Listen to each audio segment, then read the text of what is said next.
Good afternoon, everyone. Good good afternoon ma'am. Afternoon ma'am.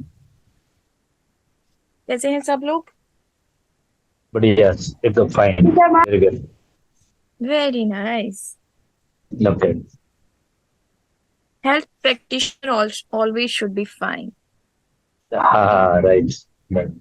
तभी हम दूसरे को ठीक कर पाएंगे ना, मेंटली एंड फिजिकली। हम खुद अच्छा, ठीक मुझे नहीं होगा याद तो है, दूसरा। मैं भूल जाऊंगी नहीं तो। लास्ट क्लास में किसी ने क्वेश्चन पूछा था, लेकिन क्या हुआ कि हमारा वो बंद हो गया, फिर आंसर नहीं हो पाया। जिसने पूछा था वो है अभी ऑनलाइन?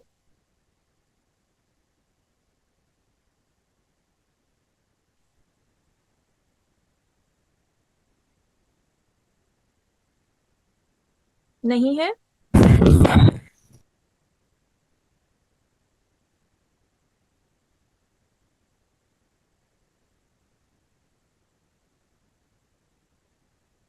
मुझे नाम तो नहीं ध्यान है, बट फीमेल थी कोई जिन्होंने ये कुछ क्वेश्चन पूछा था रिगार्डिंग हाई ब्लड प्रेशर। सो वो है तो दोबारा से पूछो।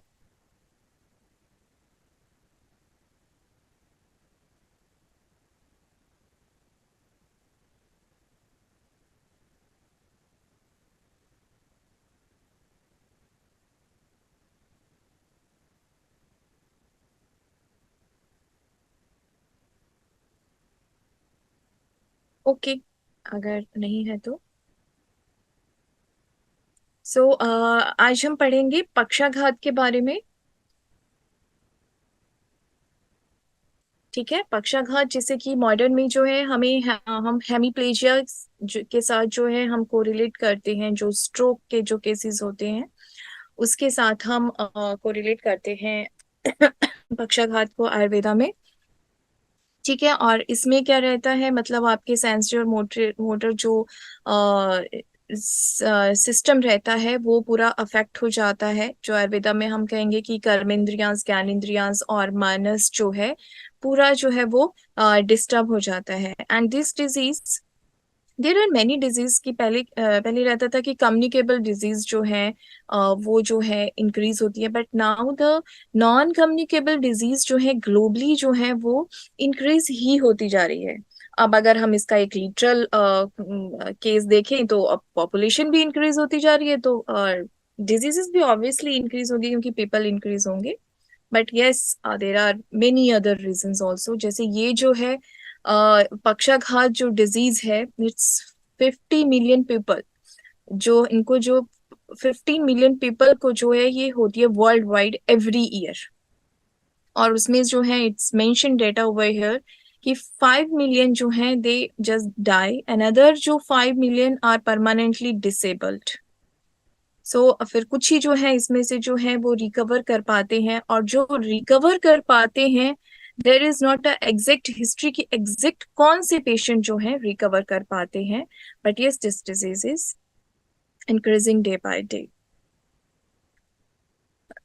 और अगर हम इसका एक जनरल मतलब ट्रीटमेंट व्यू देखें तो मॉडर्न में जो है that is a allopathic medicine रहती है, and I am not very much aware with the modern. Yes, ivy fluids जो हैं इसमें दिए जाते हैं, बट मॉडर्न में ये माना जाता है कि अगर ब्रेन सेल जो है एक बार अगर डैमेज हो गए तो उनको रिकवर नहीं किया जा सकता।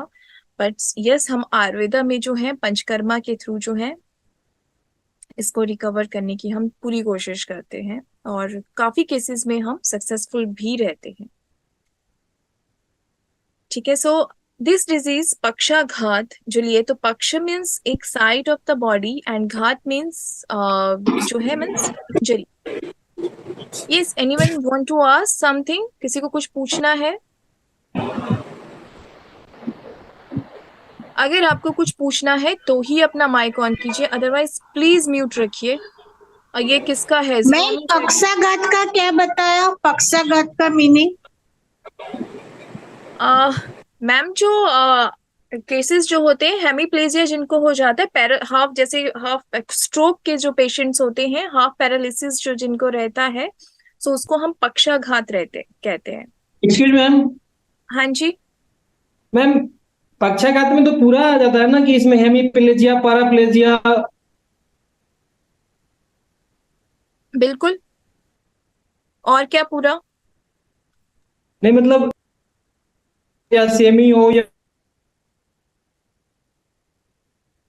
Yes, semi means these are synonyms ना, पक्ष का हमने यही लिया कि वन साइड। फिर दिस इज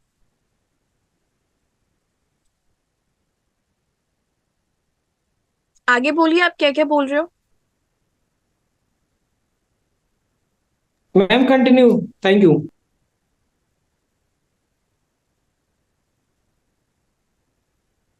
ओके, सो पक्षाघात, देर आर द सिनोनिम्स के पक्षाघात में कॉमन जो हम लेते हैं, तो पक्षा means it's a one side, means side of the body. So ये किसी भी साइड फिर बॉडी का ये हो सकता है। ठीक है, सो घात मीन्स वहां पे जो है इंजरी वहां पे हुआ है, सो दैट मीन्स पक्षाघात। सो निदानस जो है वो इसके लिए है निदान पंचक ऑफ पक्षाघात व्याधि। सो निदान जो है it's a same as according to the other diseases जो हम लेते हैं, आहारज, विहारज, मानस, अभिघातज, और इसके कुछ अदर फैक्टर्स भी होते हैं। सो आहारज विहारज जो भी हम दिस डिजीज, हम ये जो डिजीज है ये टोटली जो है वात व्याधि है। ठीक है, इसे जो है हमारे संहिताज में जो है ये नानात्मज वात व्याधि के रूप में इसे माना गया है। सो टोटली ये जो है मतलब वात जो दोष है वो टोटली यहाँ पे विशेष होता है। यस, लेकिन इसके साथ में पित्त और कफ भी रहता है, but still it's a majorly ये वात दोष की वजह से होती है। सो जो भी वात दोष के जो भी फैक्टर्स होते हैं, हमने आहारज लिए, विहारज लिए, जो आहारज विहारज मानस जो वात दोष को एकदम एग्रेवेट करेंगे, तो वहां पे जो है ये डिजीज जो है मैनिफेस्ट होगी। अब हर डिजीज में क्या होता है कि सपोज बहुत सी डिजीजेस में रहता है कि हमने नॉट नेसेसरी कि हमने आहारज फैक्टर्स भी लिए, विहारज भी लिए, और मानस जो है वो सब इकट्ठा हो। ओनली आहारज अगर हम कुछ कर रहे हैं तो वहां पे डिजीज मैनिफेस्ट हो सकती है। बट इस व्याधि में जब हमारे आहारज विहारज मानसिक सभी कारण जो है एक साथ मिल जाते हैं, तो इतना ज्यादा वात दोष का एग्रीवेशन होता है, then this disease manifestation over there. ठीक है, सो इट्स ओनली अगर आहारज है तो फिर तब होगा अगर पेशेंट जो है वो बहुत ही ज्यादा वीक है, वहां पे जो है उसकी एटियोलॉजी जो है वो पेशेंट जो है उसको न्यूट्रिशन इम्यूनिटी मतलब वो आहारज में ही आ गया, तब जो है उसको ये डिजीज होगी। लेकिन आहारज और विहारज और नो डाउट वहां पे मानसिक कारणास भी होंगे। जब ये सब कारणास अपने एक्सट्रीम पे आपस में बनते हैं पेशेंट पे, तभी जो है ये डिजीज मैनिफेस्ट होती है। ठीक है, जैसे एक केस रहता है कि एक देर आर 1 मंथ और 2 मंथ बैक एक केस था कि एक पेशेंट था जो बहुत ज्यादा मीन्स फिजिकल हैवी वर्क कर रहा था। ठीक है, तो उसको स्ट्रोक का अटैक आया। अब वो फिजिकल जो हैवी वर्क वो कर रहा था, उसके साथ में वो एक्सट्रीम वर्क कर रहा था, उसके साथ में उसके क्या कारण थे कि वो खाना अपना प्रॉपर टाइम पे नहीं ले रहा था। He was doing work without meal. ठीक है, अगर उसने मॉर्निंग में फूड लिया तो लिया, नहीं तो मीन्स 3-4 o'clock वो जो है वो अपना फूड ले रहा था। अगर कई बार वो मॉर्निंग में फूड ले रहा था तो वो मतलब till night he were not taking anything. तो उसकी वजह से क्या हुआ कि वहां पे दोनों कारण की वजह से, और स्ट्रेस तो था ही, बिकॉज देर इज अ, क्योंकि अगर कोई पर्सन बिना खाए इतना काम वो कर रहा है तो इट मीन्स उसकी जो लाइफ है उसमें देर इज अ टेंशन, मतलब क्रोध और चिंता, वो कहीं ना कहीं वो है वो वहां पे। तो सब कारण जो है आपस में मिले तो ही फिर उसको जो है स्ट्रोक का अटैक आया। ठीक है, सो अभिघातज फैक्टर्स, अभी कई बार क्या है इंजरी होने की वजह से भी जो है वहां पे ये डिजीज होती है, लेकिन उसके बाद फिर पहले इंजरी होगी उसके बाद फिर जो है दोषा विशेषण रहेगा। ठीक है,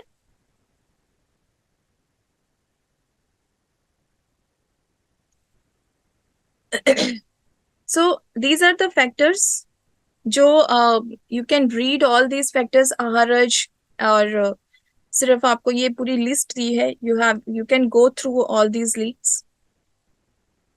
आहारज विहारज, जो जो फूड जो है, जो इट्स अ लिस्ट कि जो फूड जो है हमारी वात दोष को जो है इंक्रीज करते हैं बॉडी में, और विहारज कौन कौन सी एक्टिविटीज जो है वो वात दोष को इंक्रीज करती है, जो हमने हर डिजीज में पढ़ा है। ठीक है। एंड मानसिक, यस, काम, क्रोध, भय, शोक, चिंता और वेग उदाहरण, ये सब चीजें जो हैं ये वात दोष को इंक्रीज करती हैं। अभिघातज फैक्टर्स, अन्य फैक्टर्स में फिर आ जाता है कि जैसे आपका जो है डाइजेस्टिव सिस्टम जो है वो नहीं प्रॉपर वर्क कर रहा, या कोई मेटाबॉलिक जो है आपको कुछ डिसऑर्डर्स हुए हैं, कोई और डिजीज की वजह से जो है वहां पे हुआ है, या फिर अन्य कारण जैसे ऋतु ऋतु संधि की वजह से भी है जो वहां पे हो रहा है, या फिर वात दोष प्रकोप जो है वो खाना खाने की वजह से, खाना जो है वो प्रॉपर डाइजेस्ट नहीं हो रहा है, वही मतलब आपका डाइजेस्टिव सिस्टम जो है वो प्रॉपर नहीं है। और कुछ जो है जैसे अगर हम पंचकर्मा थेरेपी करते हैं तो उसका जो है उसके बाद जो है हम जो हमें फॉलो करनी है इंस्ट्रक्शंस, उनको हम अच्छे से फॉलो नहीं करते हैं तो दोषास प्रकोप होता है। सपोज आप कोई एक्सरसाइज या फिर आप योगा ही कर रहे हैं, आप उसको एक प्रॉपर वे में नहीं कर रहे हैं तो भी दोषास का प्रकोप होगा। देन कम्स रूपा एज सच, अकॉर्डिंग टू आचार्य इसमें कोई एज सच जो है वो प्रायर लक्षणस नहीं है, इसका जो है ऑनसेट ही मोस्टली इसका ऑनसेट ही पता चलता है। ठीक है। सिम्टम्स इसमें यस वहां पे नमनेस आती है, यू कांट मूव द उस पर्टिकुलर पार्ट को जो है मूव नहीं कर पाते हैं, numbness is there, pain is there, breathing problem is there. ठीक है। उपशय एज पर इस डिजीज में कोई पर्टिकुलर उपशय भी नहीं है।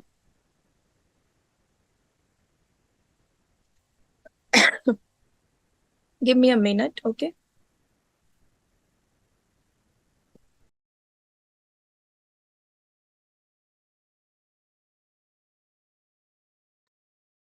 Yes, sorry for the break.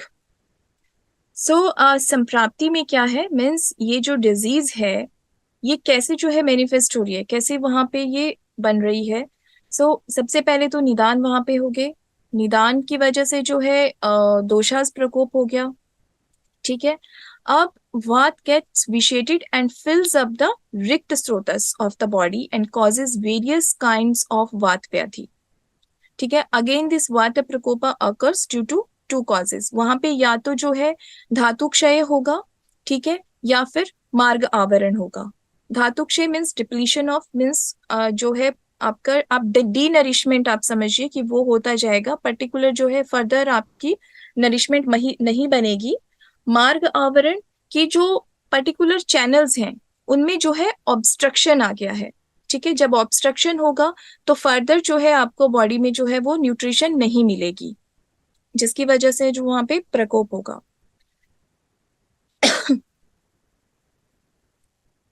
सो वात प्रकोप ड्यू टू धातु क्षय, तो वहां पे लंघन, लघु एंड रुक्ष आहार जो है वो जो है रसक क्षय को जो है वो इनिशिएट करेंगे। ओके। जो भी हमारे जो इस तरह के जो है जो हमने वात दोष को प्रकोपित करने वाली जो चीजें ली हैं तो वो क्या करेंगे आगे, पहले तो दोषास को प्रकोप करेंगे, उसके बाद क्षय करेंगे वहां पे। सो लीड्स टू शुक्र क्षय। फर्दर जो है आपके रस, रक्त, मांस, मेद, अस्थि, मज्जा, शुक्र, तो वहां पे फर्दर जो है वो डिप्लीशन होती जाएगी। बिकॉज ऑफ दिस क्षय ऑफ धातुस अकर्स एंड स्रोतस बिकम्स रिक्त एंड वाटर गेट विशिएटेड। ठीक है। तो स्रोतस जो है उनमें जो है न्यूट्रिशन नहीं जा रहा है, जब न्यूट्रिशन नहीं जा रहा है तो रिक्त का मतलब वो जो है वहां पे एम्प्टी हो गए हैं। बट यहाँ पे रिक्त का मतलब ये नहीं है कि जो चैनल्स हैं वो एकदम एम्प्टी है, वहां पे ये है कि उन चैनल्स में जो है वो न्यूट्रिशन नहीं है, प्रॉपर जो मेटाबॉलिक सिस्टम है वो वहां पे फॉलो नहीं हो रहा है, तो वहां पे क्या है कि विशिएटेड जो वात दोष है वो सर्कुलेट कर रहा है। ठीक है। जब विशिएटेड वात दोष है वो सर्कुलेट कर रहा है तो वो टॉक्सिन्स को ऑल ओवर द बॉडी वो क्योंकि वात दोष ये टिपिकल वात दोष व्याधि है, और जो वात दोष है वो बहुत ज्यादा रिस्पॉन्सिबल है। मेन जो है वात दोष, इवन कफ और पित्त भी यहाँ पे है, लेकिन कफ और पित्त का मूवमेंट भी जो है वो वात दोष की वजह से ही होता है। क्योंकि वात दोष ही आपका जो जितने भी मूवमेंट्स हैं हमारी बॉडी में, आपका ब्लड जो है फ्लो कर रहा है, आपका पूरा डाइजेस्ट जो न्यूट्रिशन है आपका वो एक से दूसरी जगह आपके फ्लो कर रहे हैं, आपकी जितनी भी मूवमेंट्स हैं बॉडी में, एक्सक्रीटरी सिस्टम आपका है, आपका मस्कुलर सिस्टम है, तो वहां पे पूरा वात दोष का इम्पैक्ट है।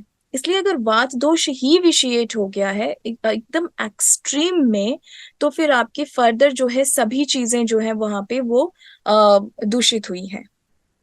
ठीक है, सो नेक्स्ट इज जो इसकी संप्राप्ति है दैट इज वात प्रकोप ड्यू टू मार्ग आवरण। सो यहाँ पे जो है मार्ग आवरण जो है वो फैक्टर्स जो है इसमें positive factor that is arm, वेग संधारण और मर्माघात, अगर कोई इंजरी वगैरह जो है वाइटल पार्ट्स में अगर कोई इंजरी हो गई है उसकी वजह से क्या है कि मार्ग में जो है ऑब्स्ट्रक्शन है in the path. So obstruction में बी कंप्लीट, और यहाँ पे जो ये ऑब्स्ट्रक्शन है या तो ये कंप्लीट हो सकती है या फिर ये पार्शियल ऑब्स्ट्रक्शन हो सकती है।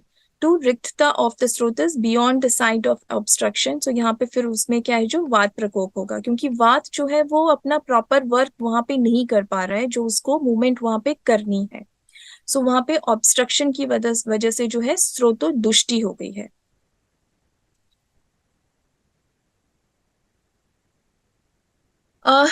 आपको समझ में आ रहा है जो नॉट ओनली मेडिकल स्टूडेंट जो दूसरे हैं उनको समझ में आ रहा है, या फिर मेरा समझाया हुआ समझ नहीं आ रहा है?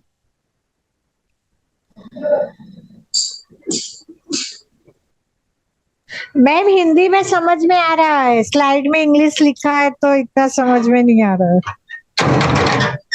ओके, तो मैं जो समझा पा रही हूँ आप समझ पा रहे हो? नॉट 100%? हाँ जी जी जी हाँ जी वो मैम, समझ में जी मैम।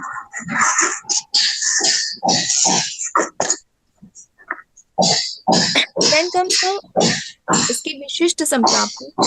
ये तो विशिष्ट, अभी तक हमने एक नॉर्मल पढ़ा, तो नॉर्मल में जो है वात प्रकोप बहुत ही एक्सट्रीम में हो जाता है, जिसमें जो है क्षय होता है या फिर मार्ग मैम आवरण। आवाज आती है बीच में, वो बोलो सबको माइक।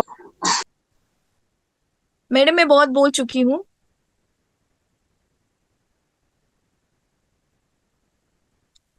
ठीक है, सो नाउ कम्स द विशिष्ट संप्राप्ति के आचार्य क्या बोलते हैं इस पे। तो जो चरकाचार्य हैं, he says vayu beholds either side right or left of the body, dries up the serous and snayu of that part and producing the loss of movements, contraction of hand or leg along with ruja and vaksta।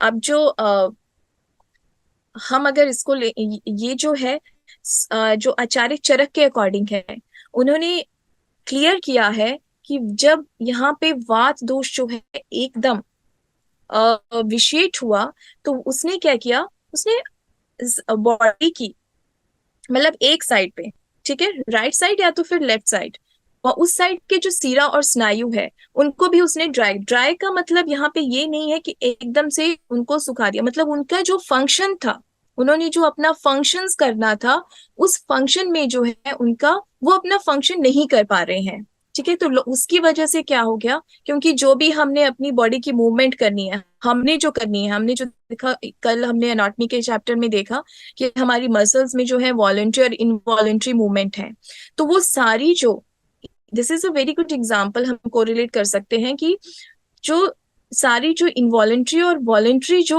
Movements हैं हमारी body के अंदर जो हो रही हैं, even हमें पता नहीं चल रहा है लेकिन तब भी हो रही हैं, और हम जो कर रहे हैं वो सब वात के अकॉर्डिंग ही, वात जो है उनको हैंडल करना है, लेकिन वात वहां पे विशिष्ट हो गया। सो वहां पे सीरा और स्नायु जो है वो ड्राइज अप हो गई, लॉस ऑफ मूवमेंट्स वहां पे हो गई। सो क्या हो गया फिर, contraction of hand leg along with, वहां पे मतलब कॉन्ट्रेक्शंस उनका हुआ, देन वहां पे पेन और जो है रिजिडिटी वहां पे जो है वहां प्रोड्यूस हुई। So this is according to the Charakacharya, और यही जो है हमारे पक्षाघात में होता भी है। और सुश्रुताचार्य ने भी यही बताया, लेकिन उन्होंने कहा कि जो एग्रेवेटेड वात है इट ट्रेवल्स थ्रू द ऊर्ध्वग, मतलब ये सब जगह में ये जो है ट्रेवल किया इसने, जो एग्रेवेटेड वात है। और yes this is also correct, जब जो वात है वो तो हमारी पूरी बॉडी में मूव कर रहा है, तो जो विशिएट वात है, विशिएटेड वात दोष है, वो भी हमारी पूरी बॉडी में जो है वो मूव करेगा। ऊर्ध्व means upper, downward and obliquely, सभी धमनीज में जो है, जो हमारी आर्टरीज, वेन्स, नर्व्स, एवरीथिंग, तो उस सब में वो मूव करेगा। सो लूजन्स द संधि बंध, ओके, तो जो ज्वाइंट्स हैं उनको जो है वो वीक कर देता है, लीड्स टू द हेमिप्लेजिया, जिसमें कि हाफ ऑफ द बॉडी जो है वो आपकी जो है वर्क करना जो है वो बंद कर देती है, राइट। अब अष्टांग जो वाग्भटाचार्य हैं हमारे, सो उन्होंने भी ऐसे उसमें जो है उन्होंने फिर दोनों का, क्योंकि दोनों बोथ आर इक्वल, सो ये जो है चरक और सुश्रुत, ये दोनों ही चीजें जो है वो पक्षाघात में होती हैं।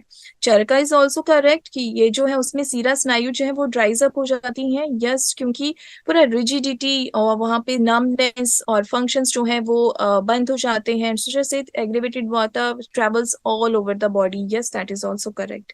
सो यही जो है वहां पे इस डिजीज में के मैनिफेस्टेशंस में होता है।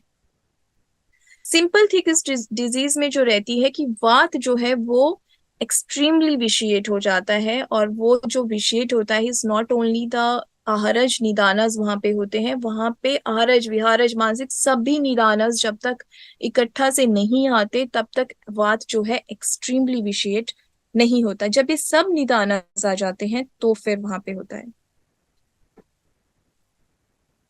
ये संख्या संबंधित हम इसको जो है नंबरिंग में जो एक जो है शुद्ध वातज, जो वहां पे जो है ओनली वातज व्याधि है, बट शुद्ध वातज में भी अगर हम देखें तो दूसरे दोषास हमको कहीं ना कहीं देखने को मिलेंगे। पित्त अनुबंधी मीन्स ज्यादा जो है पित्त का अनुबंध वहां पे रहेगा वात के साथ। कफ अनुबंधी मीन्स वात के साथ जो है कफ का अनुबंध जो है वहां पे जरूर रहेगा। सो दिस ऑल की मैनिफेस्टेशंस कैसे रहती हैं इनकी, प्राधान्य संप्राप्ति में जो है सो तरतम भाव ऑफ दोषास मीन्स कौन से दोषास जो हैं वो ज्यादा एग्रेवेट हैं और कौन से दोषास जो हैं कम एग्रेवेट हैं। अब कौन से दोषास, अगर हम वात दोष भी ले रहे हैं तो हमने देखा है कि हर एक दोष के जो है वो 5 पार्ट्स हैं, ठीक है। सो वात दोष में भी उसके जो 5 पार्ट्स हैं, 5 तरह का जो वात दोष है, 5 टाइप्स जो है, तो उनमें भी कौन सा टाइप जो है वो सबसे ज्यादा अफेक्ट है। आप एक काम कीजिएगा, आप इस डिजीज को जब पढ़ोगे उससे पहले वात दोष के बारे में डिटेल में जरूर पढ़िएगा, क्योंकि इसमें वात दोष की जो है कंप्लीट नॉलेज होना बहुत जरूरी है। उसके बाद फिर आप इस डिजीज पे जब आओगे so you will get means आप इसको क्लियरली इसको समझ पाओगे। तो इसमें जो है अब वात दोष में भी कौन से टाइप्स जो है वो बहुत ज्यादा अफेक्टेड है, तो वो है प्राण वायु, उदान वायु एंड व्यान वायु, जो इसमें जो है सबसे ज्यादा इफेक्टिव है। इन एडिशन विथ पित्त एंड कफ, वो तो हमने देखा ही। विधि संप्राप्ति मीन्स मेथड क्या है और किस तरह से मैनर रहता है, तो उसमें एटियोलॉजिकल मीन्स कारण की वजह से जो है, फिर क्लिनिकल मैनिफेस्टेशन मतलब हम क्या क्या मतलब क्लिनिकली मीन्स अगर पेशेंट जो है आता है तो हम उसमें क्या सिम्टम देखते हैं, तो उसकी उन सिम्टम के बेस पे जो है किस तरह से जो है पक्षाघात रहता है, और प्रोग्नोसिस के बेस पे के किस तरह से पक्षाघात जो है वो ठीक हो सकता है, नहीं हो सकता है। तो एटियोलॉजिकल क्लासिफिकेशन मीन्स कारण के बेस पे जो है धातु क्षय जन्य है एंड मार्ग आवरण जन्य है, ठीक है। जो कारण रहते हैं या तो धातु जो है वो डिप्लीशंस वहां पे होती रहती हैं, या फिर मार्ग आवरण जो है वो वहां पे होता रहता है। और सिम्टम्स के क्लिनिकल क्लासिफिकेशन जो हम देखते हैं, तो पक्षाघात अर्धित रहता है उधर, और अर्धांगवात हेमिप्लीजिया एक्सक्लूडिंग फेशियल पैरालिसिस, अर्धित जो है आपका फेशियल से आ गया रिलेटेड। और फिर उसके बाद जो है हेमीप्लीजिया एक्सक्लूडिंग फेशियल पैरालिसिस, जिसमें फेस का नहीं है लेकिन हाफ बॉडी है। फिर एकांगवात रहेगा, देन सर्वांगवात रहेगा। ठीक है, these are the clinical manifestations जो अभी डॉक्टर पीछे बात कर रहे थे। तो इसमें दिस इज द विधि संप्राप्ति के इसमें किस तरह से रहता है, जो हम क्लिनिकल में जो पेशेंट जो है क्लिनिक में या फिर हॉस्पिटल में आया तो उसको किस तरह से, उसके क्या सिम्टम हमें देखने को मिले। प्रोग्नोसिस क्लासिफिकेशन जो है वो कौन कौन सा जो है हम देख सकते हैं कि ये जो है ठीक हो सकता है। सो इन्होंने जो क्लासिफिकेशन दी है विधि संप्राप्ति में, स्नायु युक्त दोषज दैट इज साध्य, ठीक है, कृच्छ साध्य, शुद्ध जो एकदम वातज रहता है दैट इज वो कष्ट से जो है वो साध्य रहता है, मीन्स वो उसको बहुत डिफिकल्टी के साथ या तो हो भी सकता है या भी नहीं भी हो सकता। धातु क्षयज मीन्स पेशेंट में जो है वो बहुत ही ज्यादा न्यूट्रिशन डिप्लीशन है, उसकी एज भी जो है बहुत ज्यादा है, ठीक है, और उसके निदानस जो भी है वो बहुत ही क्रूर निदानस, वाइटोलॉजिकल फैक्टर्स भी उसके बहुत ही बलवान है वहां पे। तो ऐसे केसेस जो रहते हैं वो असाध्य रहते हैं। बाकी अगर हम साध्य असाध्यता की बात करें तो क्लिनिकल बेस पे हम बहुत तरीके से इसको देखते हैं। जैसे कि एक कम एज का पेशेंट जो है उसको अगर अटैक आया है और आईसीयू के इमीडिएट बाद, ठीक है, हमने उसकी जो है पंचकर्मा ट्रीटमेंट शुरू कर दी। जितना इमीडिएट हम पंचकर्मा ट्रीटमेंट शुरू करेंगे उतना जल्दी जो है इसमें इफेक्ट मिलता है। दूसरा कि सपोज हमने जो है जल्दी पंचकर्मा ट्रीटमेंट शुरू नहीं किया है लेकिन पेशेंट जो है वो स्ट्रांग है, शारीरिक रूप से भी और मानसिक रूप से भी वो कुछ स्ट्रांग है, तो उसमें भी हमें जो है पंचकर्मा ट्रीटमेंट का बहुत अच्छा इफेक्ट देखना, इवन क्योर होते हैं वो पेशेंट्स। ठीक है, सो साध्य साध्यता आई थिंक हम फर्दर भी पढ़ेंगे। तो ये बहुत डिपेंड करता है कि क्लिनिकल सिम्टम्स जो हैं वो पेशेंट के कैसे हैं।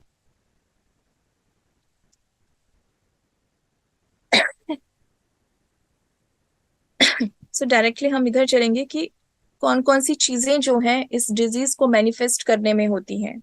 सो दोषास वात पित्त कफ तीनों रहते हैं, लेकिन उनमें भी कौन से दोषास जो हैं वो ज्यादातर जो है, सबसे ज्यादा तो वात दोष होता है, राइट, लेकिन वात दोष में भी कौन होता है वो भी हमने देखा। और पित्त में है पाचक एंड रंजक, एंड कफ में जो है श्लेषक अवलंबक, कफ जो है वो सबसे ज्यादा दूषित रहता है।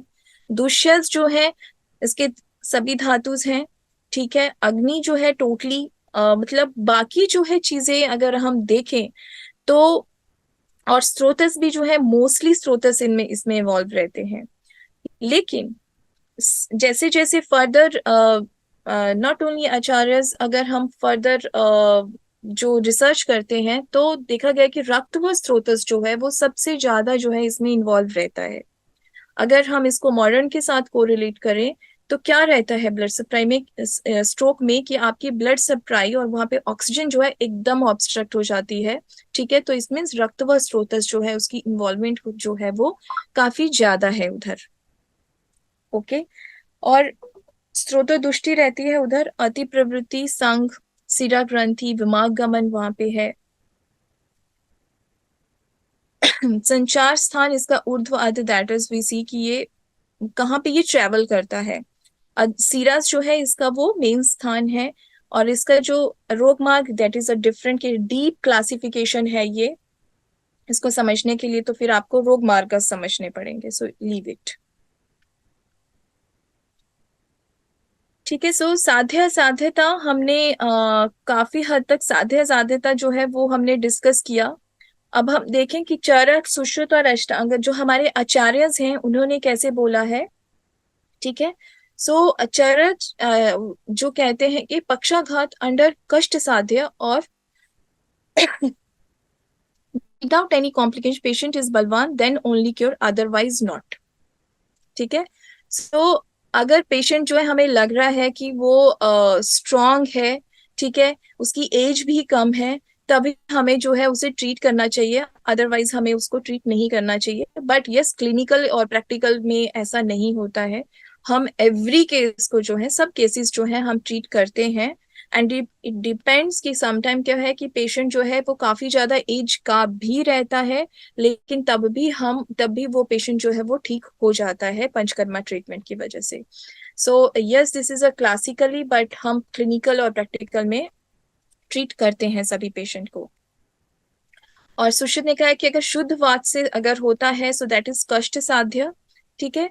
वन कॉज्ड बाय संसृष्ट दोष पित्त एंड कफ की वजह से होता है एज वो जो है साध्य, एंड दैट कॉज्ड बाय क्षय इज असाध्य। जो धातु क्षय की वजह से हो गया, वहां पे सभी कुछ डिप्लीशंस हो रही हैं वहां पे, सो दैट पर्सन इज असाध्य। यस, वो अगर हम क्लिनिकल में भी देखें तो वो केसेस जो रहते हैं वो मोस्टली वो असाध्य रहते हैं।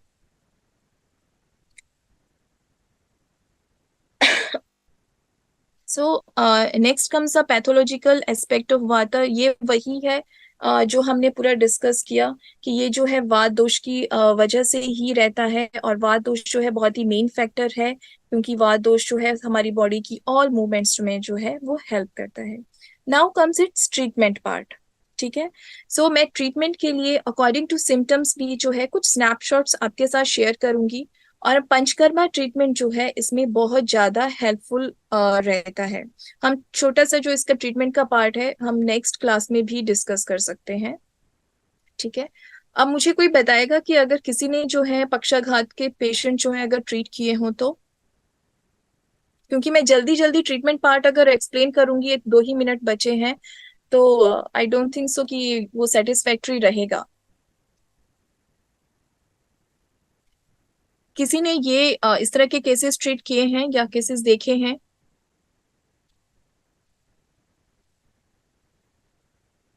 ओ, मेरा कैमरा ऑफ था।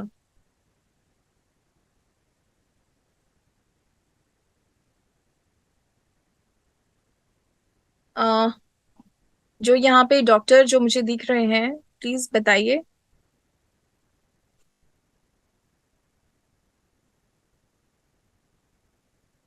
डॉक्टर आलोक, और भी है? Hello ma'am. Hello ma'am. Yes, आपने इस तरह के कोई केसेस देखे हैं, ट्रीट हाँ किए जी हैं? मैम। हाँ जी। आई थिंक आप प्रैक्टिस करते होंगे। जी जी। Okay okay. पंचकर्म इसमें हम लोग हमारे पास शोधन चिकित्सा पंचकर्म भी करते हैं। ओ, सो आपको फिर उसके रिजल्ट कैसे रहते हैं? आई थिंक वी कैन बहुत discuss, it's not a thing कि हम क्या, तो दूसरों को भी पता चलेगा कि इसके। रिजल्ट तो बहुत अच्छे होते हैं कि पेशेंट एलोपैथिक में ट्रीटमेंट लेकर आप आयुर्वेद में हाँ आता है, जी। उसको बहुत ज्यादा इम्प्रूवमेंट नहीं मिलता है, तो फिर हम लोग उसको जो लाइन ऑफ ट्रीटमेंट शोधन समन जो भी देते हैं उससे उसको विशेष फर्क मिलता है। चेंजेस आते हैं जिसके मूवमेंट में, पावर में, लिम्स में काफी चेंजेस देखने को मिलता है।